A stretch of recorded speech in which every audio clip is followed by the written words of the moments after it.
And now, Lifestyles Unlimited presents the Real Estate Investor Radio Show. Over the next hour, we unfold your map to financial freedom. You'll learn how to retire through investing in single family and multifamily real estate. You'll learn how to create cash flow and build wealth so you can have the time and money to live the lifestyle you want. Welcome to the show. My name is Al Gordon, and as always, I'm working on your financial freedom.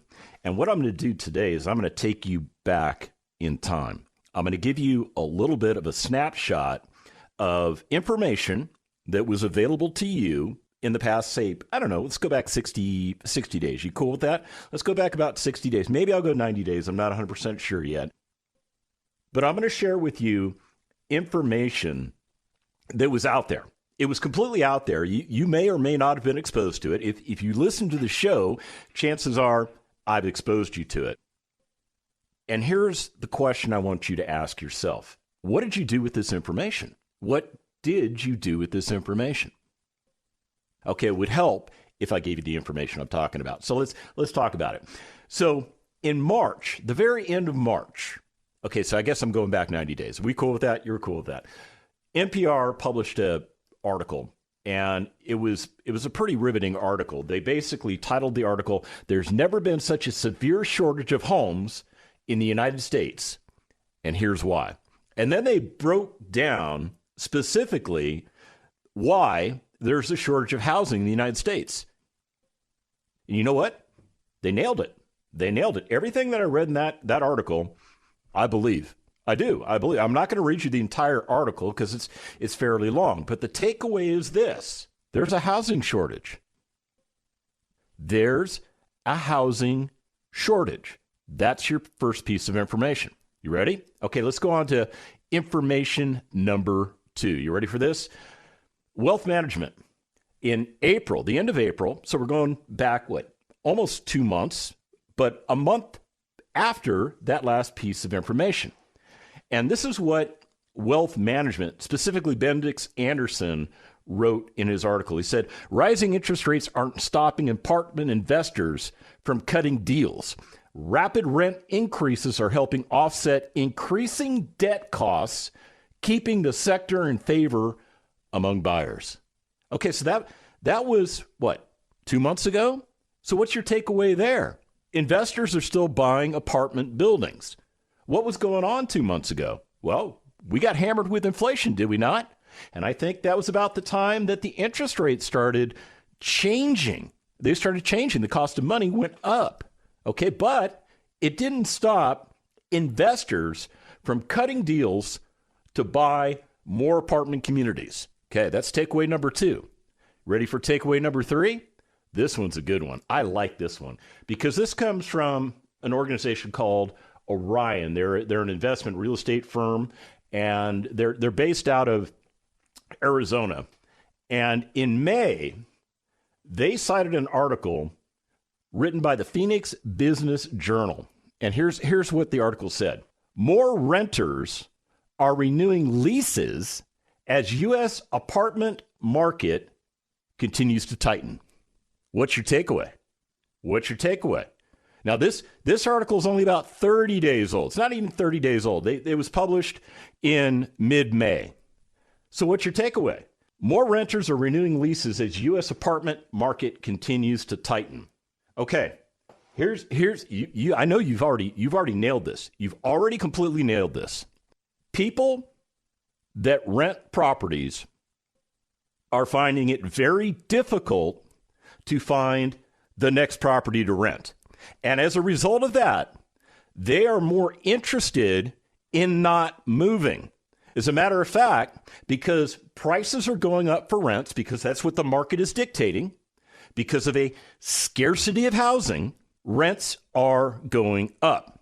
Now, as a investor in multifamily apartment communities, as well as single family homes, I will tell you this.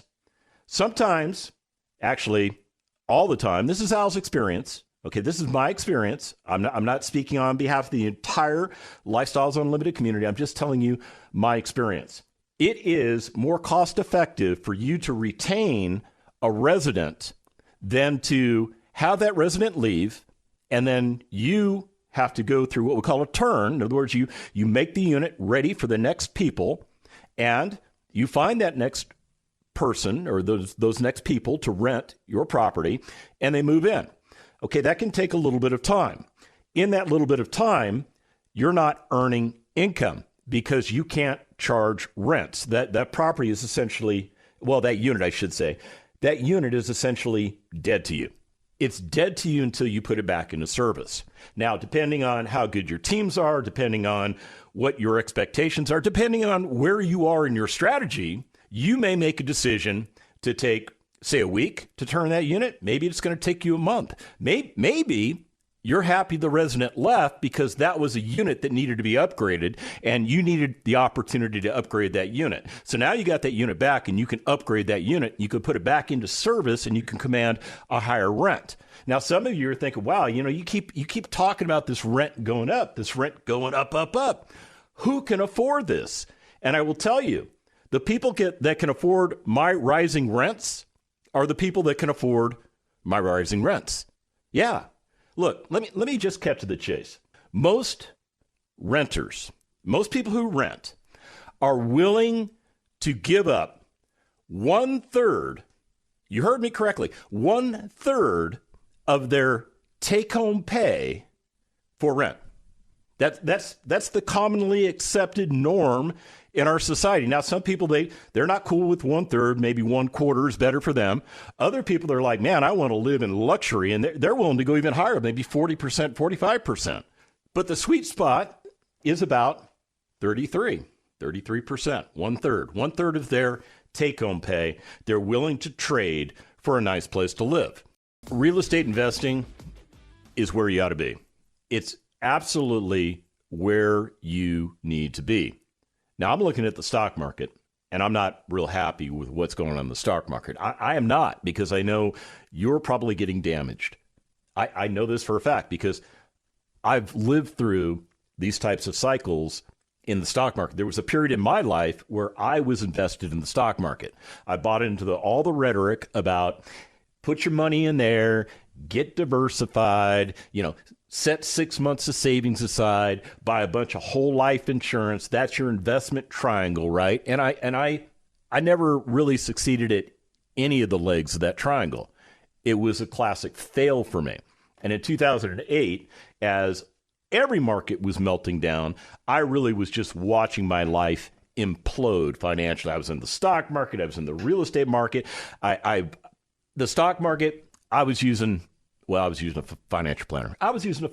I had money going to a mutual fund. Yeah, just send that money in there. And every once in a while, I'd look to see what the price of the mutual fund was. And then it would give me a value of my account. And I'd look at that and I go, oh, the number's getting bigger. Until 2008, when the number got smaller really fast. And then, because I wasn't operating the real estate that I owned correctly, because I really didn't know what I was doing, because I had never heard of Lifestyles Unlimited, and as a result, Lifestyles Unlimited could not teach me what I needed to know, I operated properties ineffectively. I lost money every month, and then I couldn't retain tenants because, I didn't have a good product, and I was hemorrhaging money. I couldn't find people to lease my properties. So what did I do? Okay, let's sell these mutual funds off. Just get our money back, and we'll use that money to try and salvage the real estate. Yeah, that's how insane it was for me in 2008. Oh, meanwhile, I'm living in a house that I'm consuming that I bought for $700,000 that I put $140,000 down on, that I put another $200,000 of my own money into that property to fix it up. It was valued at $1.1 million. I was all in at $900,000. And in 2008, the real estate markets crashed. You heard me, crashed, because that's what happened. Yeah, that's what happened in 2008. It crashed. And I rode that value down. I short sold that property, $365,000. Yeah, you want to talk about licking your wounds? That was me. Right now, in this current market, I'm in a completely different place. I am in a completely different place than I was in 2008 because I have the benefit of an education to me that is priceless. Now, I have 2 college degrees. I studied hard. I earned those degrees. Nobody gave me anything. I earned those degrees. I also have a certification. I'm what do they call it? CDFM, Certified Defense Financial Manager. So what does that mean? That's like the CPA equivalent to the defense comptroller stuff. Yeah. So I know way more about how the finances of the government are supposed to work and how they actually work. It drives me bananas that I know all that information. But here's the thing. Those degrees, that certification did not teach me what I know now. What taught me what I know now? Lifestyles Unlimited. 16 hours sitting down with a multimillionaire. I'll tell you who the guy was. His name's David Fisher. Yeah, let me tell you David's background. David, now get this. He was a stay-at-home dad. Yeah, we're talking, let's go back to, 2008 when the markets were starting to crash. Lifestyles Unlimited was actually growing. Believe it or not, Lifestyles Unlimited was growing. Yeah, back then we were in our 20s. Now we're in our 30s. Okay, Lifestyles Unlimited has been around for a long time. But David Fisher in 2008, he just realized that he was going nowhere fast. His wife was a nurse in the Air Force. She made good money. She was a captain. She brought in X amount of dollars. He was a stay-at-home dad. He used to own stereo stores, but he found that, it was a turnkey business. He had 2 stores, and if he wasn't there to turn the keys, he had no business. He worked 80 hours a week covering down on those stores, and it was time for the family to go on vacation. He couldn't break away because if he wasn't at the store, well, he didn't make any money, and he couldn't afford that. So the family would go vacation without him. Now, you want to talk about a lousy life. Okay, he sold the stores. He did. He took that bag of money, and he bought a house in the San Antonio market because that's where Karen was stationed. She was stationed at Lackland Air Force Base at Wolford Hall. Okay, so you military people know exactly what I'm talking about, right? So he's raising the kids. He decided 80 hours a week, I ain't doing that anymore. I want to spend time with my children. But here's the thing. David's one of these guys that can't sit still. He cannot sit still. This guy is a go, go, go guy. Oh, did I mention to you he's also a veteran? Yeah, he's an Air Force veteran. He served as a non-commissioned officer. He did drug interdiction and other stuff. He was a dog handler. And I'll tell you, that is a pretty cool job in the military. It is a very cool job. You actually do some really cool stuff because you have that fur missile doing all kinds of neat things for you. Okay, so that's David's background. So in 2008, he's sitting at home twiddling his thumbs because he's bored out of his mind. He finds out about Lifestyles Unlimited. He goes down to the local area where we're putting on the presentation. I don't know what they did back in 2008. I wasn't even a member. But David was about ready to become a member, and he joined. And Del Walmsley taught him everything that David knows. So what did David do? Well, he went to his house, which, I never mentioned this, but let me mention it. He owned it free and clear. Yeah, Dave Ramsey would be very proud of David because actually David was following Dave Ramsey. He was doing what Dave Ramsey taught him to do. And David is an outstanding student. There's no getting around this. He's an outstanding student. He listens, he learns, and he applies the knowledge. Okay, so he did exactly what Dave Ramsey taught him to do. But he wasn't going anywhere financially. Okay, granted, he had a house that he didn't have to pay a mortgage on, but he still had to pay insurance. He still has to pay taxes on that property. Okay, so it's a little bit of a cost savings, but it's not an elimination. And here's the other thing. He had hardly any money in the bank, but he had equity in his house. Now, back in those days, his house wasn't worth a ton. It really wasn't. What he did was he refinanced his house. Oh, yeah. Some of you the hair on the back of your neck just stood up. And I said, he refinanced his house. Yeah. He took $70,000 out of that house. I think that was his original strike number, if I recall the conversation that I've had with him. $70,000. So what does that mean? Okay, so it means his house was probably worth, $95,000, $100,000 back in the day. And he took as much equity, cash, out of that property as he could. And what did he do with that money? He started buying distressed assets. He bought a single-family house. He bought a duplex. He got another single-family house. He started buying assets, and with each asset that he bought, he renovated and put back into service, that asset started creating something called cash flow. In other words, real money coming into his household that he had never had before. Really, seriously. Okay, now he's had money come into his household. Don't take me wrong. But when he was sitting at home doing nothing, playing video games, he wasn't making any money. Well, he did that first deal, and he did the second deal, and the third deal. And David is worth over $9 million today. When we come back from the break, I'm going to talk to you about the San Antonio market, where it all started for David. Stick around. Got questions? Call Lifestyles Unlimited at 855-497-4335. The Real Estate Investor Radio Show continues next. Kirby tells Dell about his experience as a member and apartment owner. Started out as a passive. Yes. And then one day the light bulb went on. Hey, why don't I do this? Yeah. I was sitting at home. I'm like, when you're 33 years old and you're retired, and yeah, You guys get that? Yeah, I'm 33. I don't know what the hell to do with myself. I really didn't. There was one week I went Doesn't life suck? And it seems unbelievable to me when I think about my history, but it's really simple. I joined Lifestyles. I've taken the 2-day class a half a dozen times. I network with other Lifestyles members, leads. I do what Lifestyles teaches. I'm on my properties. I invest a lot of our personal funds in the properties, and it has just created unbelievable results, and it's completely improved my life. Ready for your unbelievable results? Start with a free workshop just like Kirby. Register at lifestylesunlimitedworkshop.com.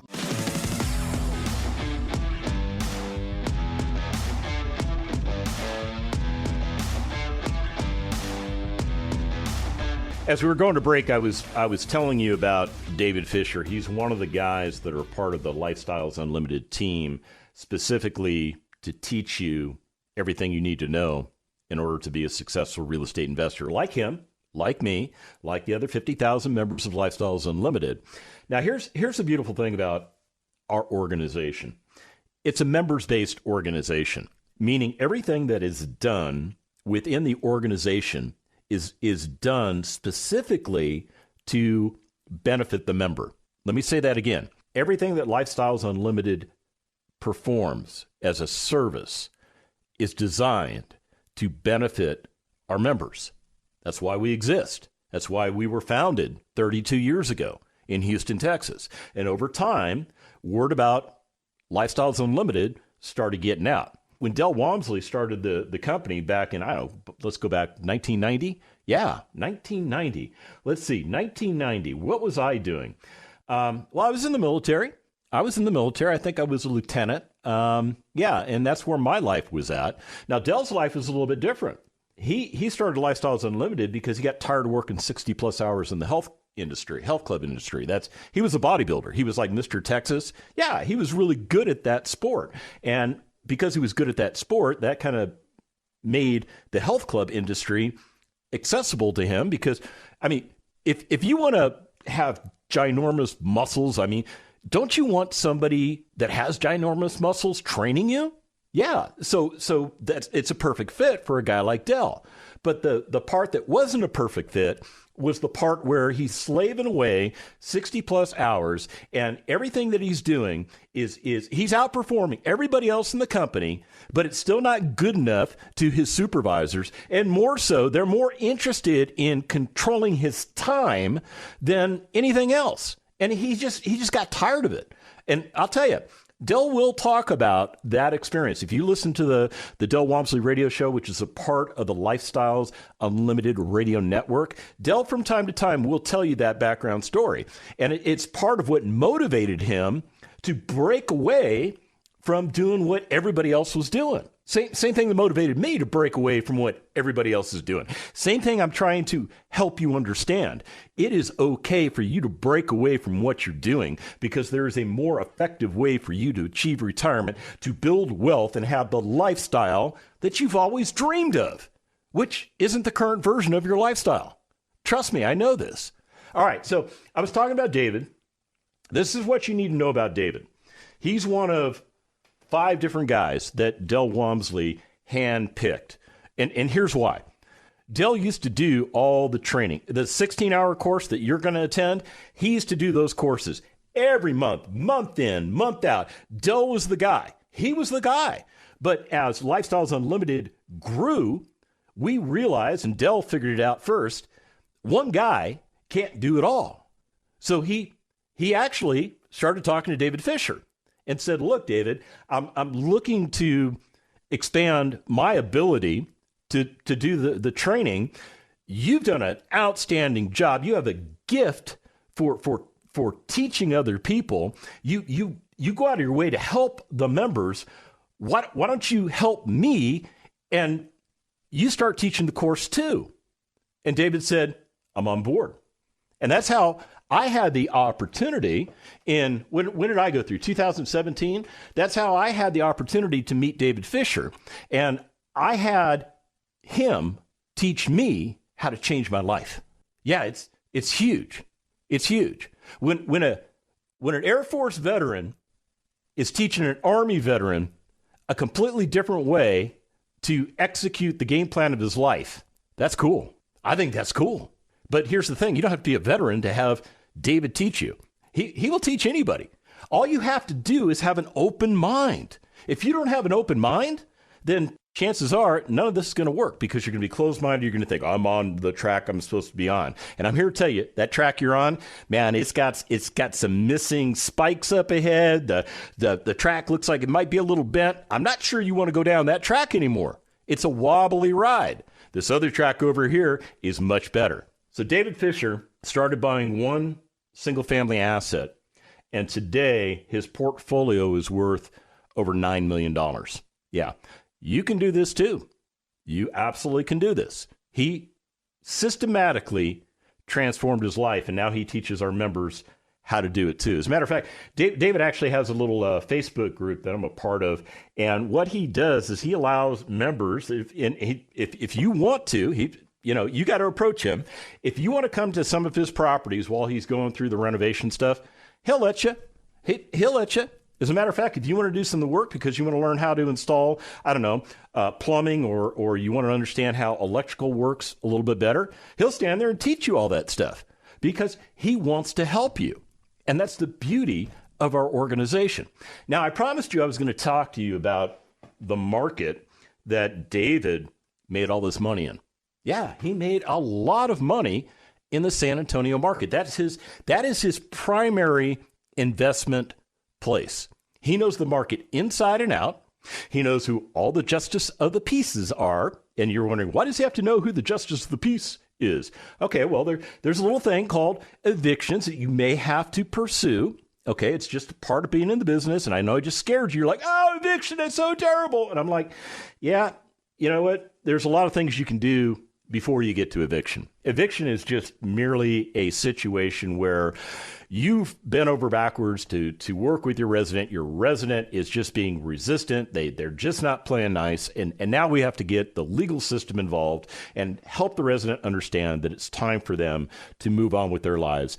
And that's the way it works, at least in Texas. Now, here in California, I think it's a different story. So the point is, David knows the market extremely well, and he knows the secondary and the tertiary markets around San Antonio. He's buying assets in all of those markets, and he is renovating those assets, putting those assets back into service, and those assets are providing him not only cash flow, but equity gains in a myriad of ways.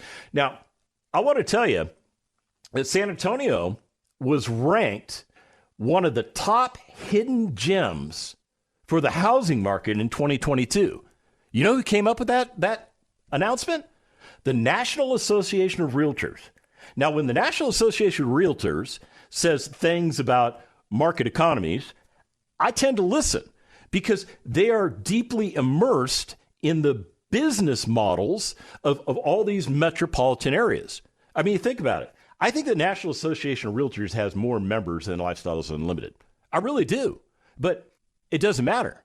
What's important is they think San Antonio's ranked one of the top 10 hidden gems. Okay, so why is that? I mean, okay, let's give you the stuff that probably would make you go, the market's a little overheated. You want to hear that stuff? Okay, ready? San Antonio home prices are up about 20% year over year. That means if your house was worth $100,000 last year, it's probably worth $120,000 this year. Okay, that's just gives you an example of the growth in pricing, which has been crazy. We're getting kind of like California effect here. We are. And it might be because we got a lot of Californians coming here with big bags of cash because they sold a property in California, and now it's like everything's on sale here. That's kind of the way it is. But here's the other thing I want you to know about the San Antonio real estate market. The median home price, the median, you know what the median is, right? Half above, half below. Okay, so half the prices are above 300,000, half the prices are below 300,000. For the first time ever, the National Association of Realtors believes prices in the San Antonio market. Now get this, they made this statement, not me. They did the market research, not me. I'm just telling you what they're saying, and I'm going to tell you, I'm going to agree with what they're saying. Okay, this is what they're saying. They believe prices are still undervalued. I tend to get talking about stuff because I'm more concerned about you. I'm more concerned with sharing information with you that no one else has bothered to share with you. And the reason I'm so passionate about this is I went a very long period of my life not understanding what I understand now. And I stumbled across it. I did. I was listening to the radio like you're doing right now, and I was listening to information. Now get this. I was listening to information about the San Antonio market. Yeah, I was listening like literally 5 years ago today. This is when Jonathan, my son, and I started getting exposed to the Lifestyles Unlimited Real Estate Investor Radio Show. We used to pick it up on Sundays in the San Antonio market. It plays, I think, 9 o'clock on the big, I won't give the station out because I don't know if I'm allowed to. But at the end of the day, it plays at 9 o'clock. And that story, well, I should say, it's not really a story. It was raw information. That's what was being put out. And it was raw information about the San Antonio market. And they were talking about things that nobody else was talking about. They were articulating things about the San Antonio market that no one else was articulating. And it caused John and I to take an interest in Lifestyles Unlimited. As a matter of fact, we tuned in the following week and we listened to more information that was being presented that helped us understand that maybe there is indeed a better path to go by.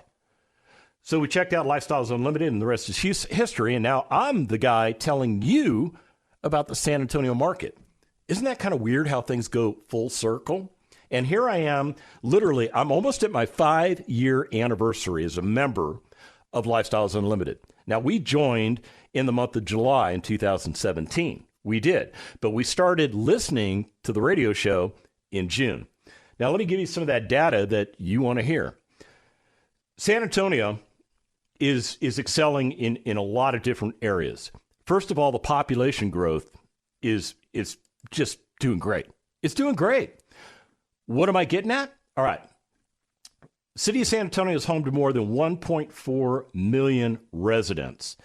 And there are 2.6 million people living in the metropolitan area, which means, now let me just set the footprint for you. San Antonio is the 7th largest city in America, geographically, not by population, geographically. It's a huge footprint for a city. And outside of that footprint for the city, there's almost twice as many people living outside of that footprint. So there's a lot of people in the San Antonio market. There's a ton of people. Now, this footprint that we're talking about, it's not just the primary market of San Antonio. It's the secondary markets just outside of San Antonio and some of those tertiary markets, like out in Hondo. Yeah, you didn't know Hondo was a tertiary market. You thought I said Honda. You thought I was talking about cars and motorcycles. No, I'm talking about a little town that actually only has 4 apartment communities in it, and Lifestyles Unlimited members own 2 of the 4. And I think one of them's actually in progress to buy a third one there. So they'll actually own 75% of the assets if that does come to fruition. I think that's really cool. All right, here's some other stuff. According to Census Bureau, you know, the people that count us, San Antonio added 107,000 residents in the past 10 years. What does that mean? That means every year about 10,000 people moved to the San Antonio area. What does that really mean? Let's break that down more. What does that work out to be? About 800 people per month coming in? Remember that article I talked about in the first segment, talking about a housing shortage? Yeah, are you starting to see how this is all coming together? Because we've not put up signs saying, sorry, San Antonio is closed for business. We're still open for business. And if you want to come here, you want to live in this area, there's opportunity for you. There is opportunity. Here's another thing you need to know. San Antonio is the second most populated city in Texas, as well as the southern United States. You didn't know that, did you? It is. Now, I'm not going to get into the underlying stuff as to why that statement was made, but just know this helps with the market picture. And that's what I'm painting for you, is a picture of the San Antonio market. San Antonio also benefits from a relationship with New Braunfels. Yeah, that's a neighboring town. And both of these cities are adjacent to each other right along the I-35 corridor. I would suggest that the I-35 corridor is probably one of the busiest freeways I've ever been on, given its size. Now, I could compare that to we go out to the Bay Area, the 101 out in San Francisco, where it's like 8 lanes long and you got 2 carpool lanes and other stuff. Okay, we don't have that kind of thing here in Texas. I think 35 gets as wide as maybe 4 lanes total, maybe 5 in certain spots, and it's like crowded like Bay Area traffic the entire way from San Antonio to Dallas. I'm just telling you, that's a result of people being in the area. Now, the neat thing about the San Antonio New Braunfels connectivity is that it's actually helping to develop business centers in those areas. And when these business centers come to these areas, they have a tendency to hire people. When people are hired for jobs and they don't have a place to live, they need to find a place to live. You see where we come in? Yeah, this is where we come in. Now, last thing I want you to know about the population growth is that Bexar County is the county that San Antonio resides in. San Antonio almost takes up all of Bexar County. It almost does. It doesn't, but it almost does. So Bexar County is projected to be one of the 5 fastest growing counties in Texas, with more than 1.6 million new people moving to the area by 2050. Yeah, you heard me correctly, 2050. I'm giving you a future projection of 28 years? Okay. A lot of great things can happen in 28 years. Trust me. By the way, you don't need 28 years to get yourself retired.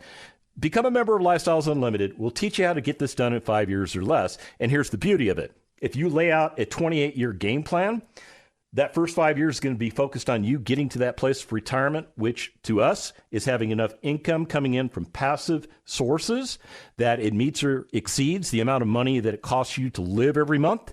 Once you do that, you're effectively real estate retired. You are absolutely back in control of your life, because if you're working, you can make the decision whether you're going to keep working or change jobs or just whatever you want to do.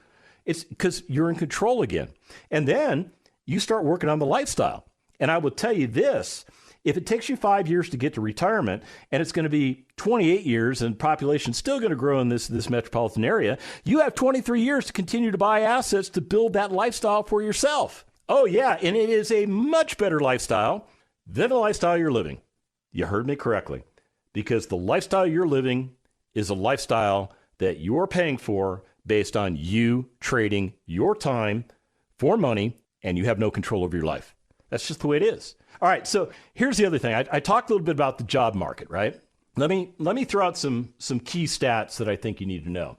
The gross domestic product, the GDP, the San Antonio New Braunfels MSA. Basically, this is the new overlay that is the power center for San Antonio. Yeah, you heard me correctly. By the way, all this is on the northeast side of San Antonio. So if you got your map out, look at I-35. Okay, I'm painting a huge target for you. Okay, $132.1 billion. That is the GDP of the San Antonio New Braunfels MSA, according to the Federal Reserve Bank of St. Louis. And that has grown by more than 58% since 2010. Over the last 12 years, we've had a 58% growth in our GDP. Important. How about this? Job growth in San Antonio was 3.1% between December of 2020 and November of 2021, according to the Federal Reserve Bank of Dallas. So we have job growth. It's happening here. Yeah, more and more jobs are being created in San Antonio. In spite of what you think is going on in the world, in the economy, it's happening. The median household incomes have increased by almost 9% year over year, while property values have grown by a little less than 9%. Okay, so what we're seeing here is a balance. This is not California. This is Texas, where values tend to stay in line with wages, except for like the last year and a half or 2 years. The unemployment rate in San Antonio is currently 4.1%. That was last measured. The statistic I have was measured in November of 2021. And prior to the recession, it was, okay, I use the recession word. I think we're going there. I'm just going to tell you, I think we're going there. I don't have proof yet. I got to wait till the end of the month when all the numbers come out. But I think we're going there. That's why I threw the number out, or the word out. 20-year low. You heard me correctly. It's approaching a 20-year low. Okay, that is good. That means less people are sitting at home trying to find a job. They're actually out there getting jobs. Now, let me tell you what San Antonio is doing. They're targeting industry sectors that include information technology. I know there's a lot of layoffs going on in information technology, but hear me out. Part of the reason is maybe it costs too much money for those organizations to have the employment and the facilities where they're at. It's actually more cost effective to go someplace else like, I don't know, San Antonio. Okay, so they're targeting information technology. They're targeting cybersecurity. They're targeting new energy, whether you believe in it or not. Life science, healthcare, aerospace, aviation, military, defense, financial services, advanced manufacturing. This goes on and on. I've got so much stuff to tell you. The information and opinions you hear on the Lifestyles Unlimited Real Estate Investor Radio Show are those of the hosts, guests, and callers. The Lifestyles Unlimited Real Estate Investor Radio Show is for entertainment purposes only. Please consult a professional regarding your personal investment needs. Nothing presented constitutes an endorsement, recommendation, offer, or solicitation to buy or sell any product or security.